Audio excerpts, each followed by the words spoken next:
જય શ્રી કૃષ્ણ.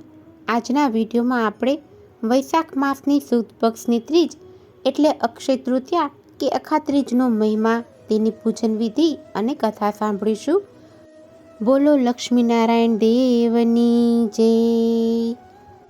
અખૂટ પુણ્ય, સમૃદ્ધિ અને આધ્યાત્મિક ચેતનાનું મહાપર્વ એટલે અક્ષય તૃતીયા. આપણા હિન્દુ ધર્મમાં વર્ષભરમાં આવતા અનેક તહેવારોમાં કેટલીક તિથિઓ એવી છે જે સ્વયં સિદ્ધ મુહૂર્ત ગણાય છે. તેમાં સર્વોચ્ચ સ્થાને બિરાજમાન છે વૈશાખ માસના સુદ પક્ષની તૃતીયા, જેને અક્ષય તૃતીયા અથવા અખાત્રીજ તરીકે ઓળખવામાં આવે છે. સંસ્કૃત ભાષામાં અક્ષય શબ્દનો અર્થ થાય છે જેનો ક્યારેય ક્ષય થતો નથી, જે ક્યારેય નષ્ટ થતું નથી અથવા જે સદાકાળ અકબંધ રહે છે. તેથી આ દિવસે કરવામાં આવેલા જપ, તપ, જ્ઞાન, દાન અને પુણ્યનો ક્યારેય નાશ થતો નથી અને તેનું ફળ અનંત ગણું થઈ અને પ્રાપ્ત થાય છે.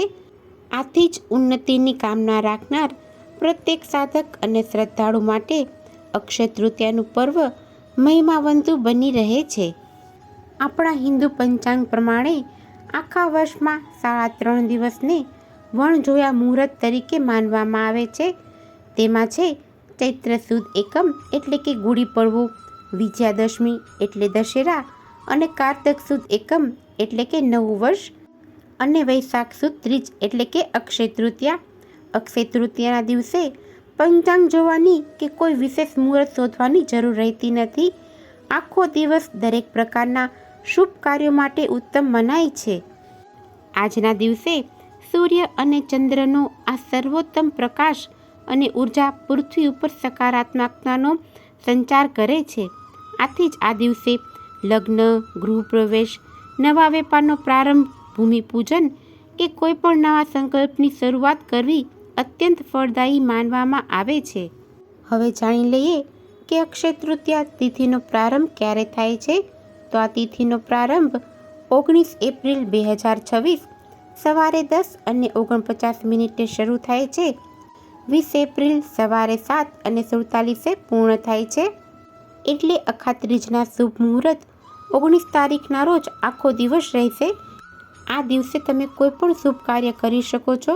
તેના માટે તમારે મુહૂર્ત જોવાની જરૂર રહેતી નથી. આજના દિવસે ભગવાન શ્રી હરિ વિષ્ણુનું માતા લક્ષ્મી સાથે વિશેષ પૂજન કરવું જોઈએ. પૂજન વિધિ માટે ભગવાન નારાયણ અને માતા લક્ષ્મીની છબી અથવા મૂર્તિ તેમજ પૂજનની જરૂરી સામગ્રી ભેગી કરી રાખવી.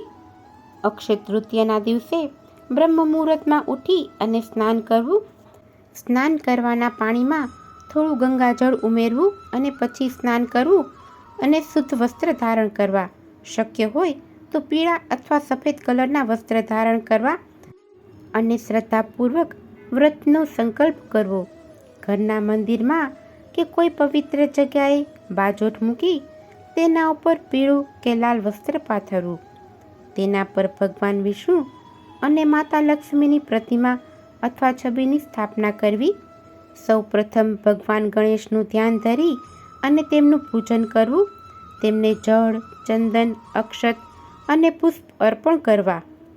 ત્યારબાદ ભગવાન વિષ્ણુ અને માતા લક્ષ્મીની મૂર્તિને પંચામૃત અને શુદ્ધ જળથી સ્નાન કરાવવું અને ભગવાનને વસ્ત્ર અર્પણ કરી શણગાર કરવો. ભગવાન વિષ્ણુને હળદર કે ચંદનનું તિલક કરવું અને માતા લક્ષ્મીને કંકુનો ચાંદલો કરવો. બંને દેવતાઓની પૂજા અક્ષતથી કરવી. આજના દિવસે ભગવાન વિષ્ણુની પૂજા અક્ષતથી કરવામાં આવે છે, કેમ કે અખાત્રીજથી આપણી પૂજા કે આપણા કરેલા કર્મનો ક્ષય થતો નથી. જ્યારે બાકીના દિવસોમાં અક્ષતની જગ્યાએ તલનો ઉપયોગ કરવામાં આવે છે. ત્યારબાદ ભગવાનને ફૂલ ચડાવવા તેમજ ભગવાનના શ્રી ચરણોમાં તુલસીદળ અવશ્ય અર્પણ કરવા. તેમજ ભગવાન સમક્ષ ગાયના ઘીનો દીવો કરી અગરબત્તી કરવી અને શ્રદ્ધાપૂર્વક ફળ, મીઠાઈ કે ઘરમાં બનાવેલા શુદ્ધ ભોજનનો થાળ નૈવેદ્યમાં ધરાવો. નૈવેદ્યમાં તુલસીદળ અવશ્ય પધરાવવું. ત્યારબાદ આરતી કરવી અને વ્રતકથા અવશ્ય સાંભળવી. ભગવાનના મંત્ર જાપ કરવા, જેમાં ઓમ નમઃ ભગવતે વાસુદેવાય, ઓમ મા લક્ષ્મી નમઃ, આ મંત્રના 108 જાપ એટલે કે એક માળા કરવી.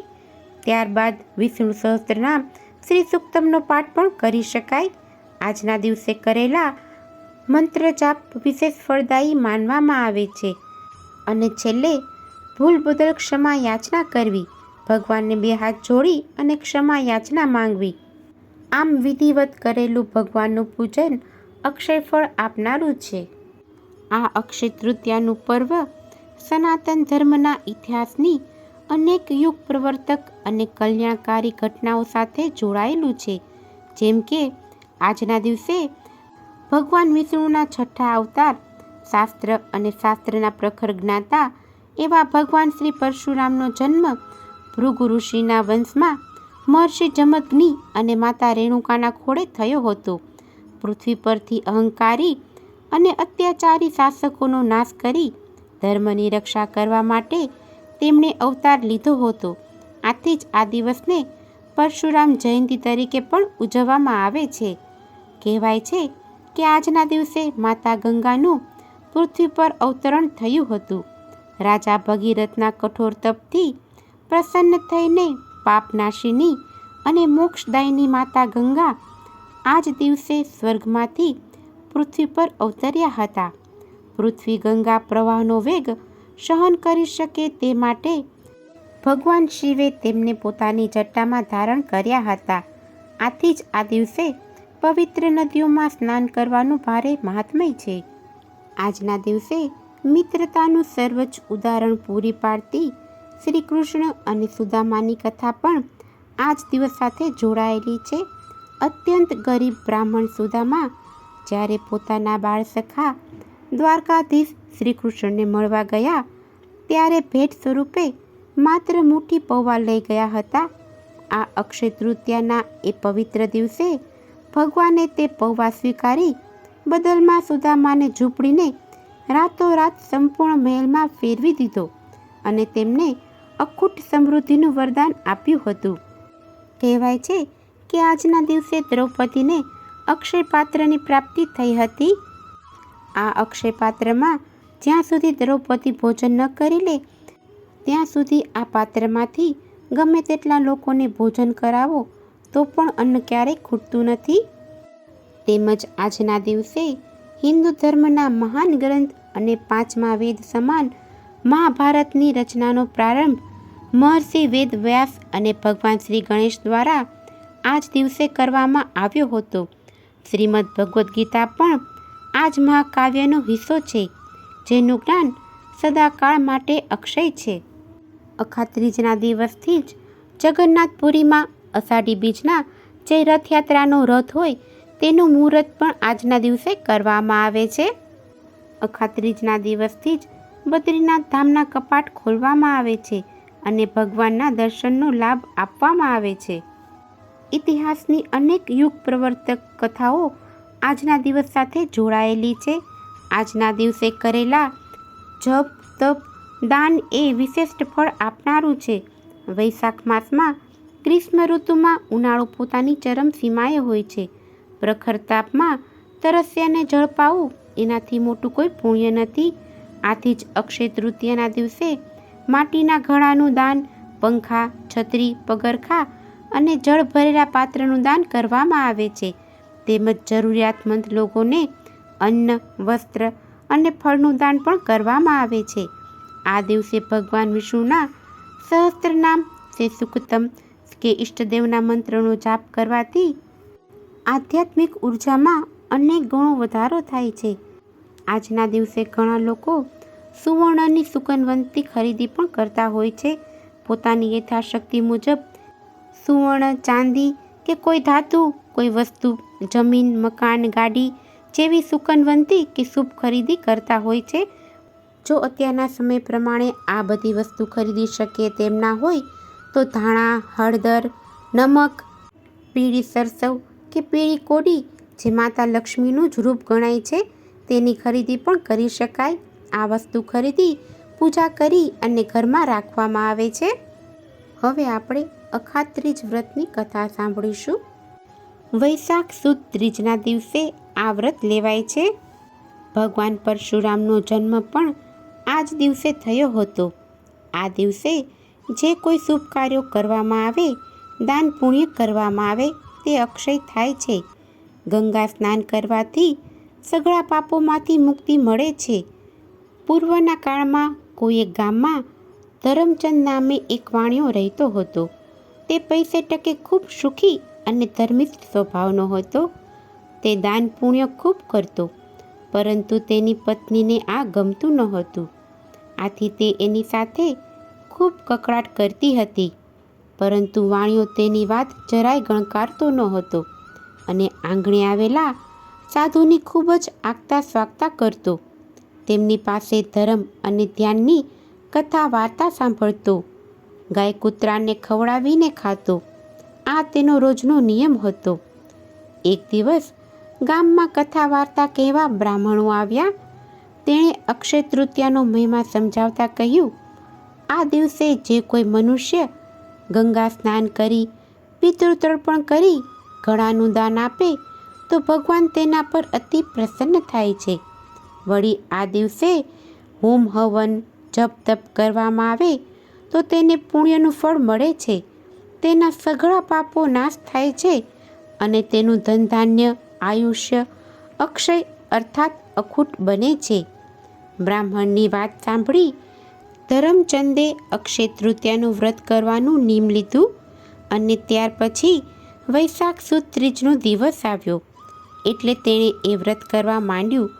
તેણે ગંગા કિનારે જઈ સ્નાન કર્યું, વિધિવત પિતૃતર્પણ કર્યું અને એક ઘડામાં સોના મોહરો ભરી યોગ્ય બ્રાહ્મણને એ ઘડો દાનમાં આપ્યો. ધરમચંદની પત્નીને આ બધું ગમતું ન હતું. આથી તે કકળાટ કરવા લાગી. પરંતુ ધરમચંદે તેને ધીરજથી સમજાવી લીધી. ત્યાર પછી તે ભગવાન વિષ્ણુની પૂજા કરી અને જમવા બેઠો. ભોજનમાં જવના લોટમાંથી બનાવેલી વાનગીઓ ખાઈ તેણે એકટાણું કર્યું. આમ ધરમચંદે આ વ્રત ઘણા વર્ષો સુધી કર્યું. આથી તેનો ધન ભંડાર અક્ષય રહ્યો. સમય જતાં તે મૃત્યુ પામ્યો અને વ્રત જપના પ્રભાવે તે બીજા જન્મે રાજાને ત્યાં જન્મ્યો. મોટો થતાં તે રાજા બન્યો. એ વખતે પણ તેણે પોતાનું ધર્મ કાર્ય દાન પુણ્ય કરવાનું ચાલુ જ રાખ્યું. આથી તેનો ધન ભંડાર અખૂટ રહ્યો અને પ્રજામાં તે ખૂબ લોકપ્રિય રાજા બન્યો. અક્ષય તૃતીયાના વ્રતનો આવો પ્રભાવ છે. અક્ષય તૃતીયાના દિવસે કળયુગનો પ્રારંભ થયો હતો. આથી આ દિવસે સ્નાન, પૂજા, દાન, પિતૃતર્પણ વગેરે કરવાથી પુણ્ય મળે છે અને સદાય આપણો ધન ભંડાર અખૂટ રહે છે. આમ અક્ષય તૃતીયાના દિવસે કરેલા જપ તપ વ્રતનો ક્યારેક ક્ષય થતો નથી અને જન્મ જન્મના ભવ સુધી આ વ્રતનું પુણ્ય આપણી સાથે રહે છે. ભગવાન વિષ્ણુ અને માતા લક્ષ્મીની કૃપા દ્રષ્ટિ બની રહે છે. બોલો લક્ષ્મીનારાયણ દેવની જય. જો તમને આજની આ કથા પસંદ આવી હોય તો એક લાઈક આપી ચેનલને સબસ્ક્રાઈબ કરો. આજની આ કથા સાંભળવા બદલ આપનો ખૂબ ખૂબ આભાર. જય શ્રી કૃષ્ણ.